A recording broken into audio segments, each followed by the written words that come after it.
My husband blindsided me with divorce papers, called me a useless wife, and ran off with a younger woman. He thought I'd crumble. I smiled. Now he calls 20 times a day. 15 years in, James shoved the envelope across the coffee table, bragging about his new life with Aurora A, fitness influencer, from his 5 a.m. F45 class. The generous offer from his lawyer came with insults about how I'd contributed nothing. Meanwhile, I'd held the house together and shelved my own goals so his career could come first. The signs were there: Lululemon uniforms, late nights at work, secretive text, a free cologne sample. Then a Tiffany receipt in his pocket wild for people who drive a 2018 Honda. Our joint savings had been bleeding into an unknown account for months. When I confronted him, he laughed, packed his iPad, console, and the good coffee maker, and told me I'd be begging in a week. After he left, I opened the laptop. Restaurant bills, hotel charges, Venmo notes that made me sick. I called my sister, Vivian. We stayed up sorting papers. By morning, I'd frozen the joint cards, booked a divorce attorney, and started saving every screenshot. The angry voicemails morphed into pleading by call 10. I camped on Vivian's couch.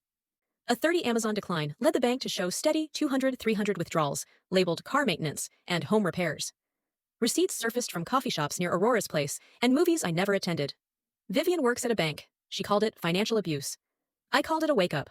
I found a hidden Capital One card used near Aurora's neighborhood and Planet Fitness charges from the man who bragged about F45.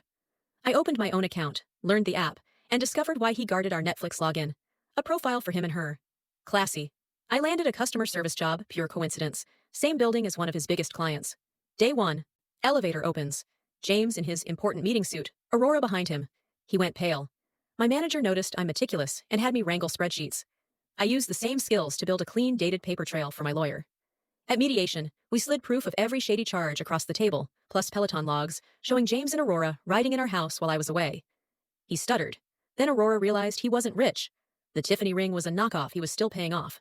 She DM'd me screenshots, promises of a car, a luxury lease he couldn't afford, and trash talk about me. I forwarded everything to my attorney. Around the same time, his company fired him for padding expense reports. Those date nights, charged to the firm? Karma accelerated. Aurora posted a vague TikTok with blurred receipts. His old coworkers recognized the template. His parents saw it on Facebook.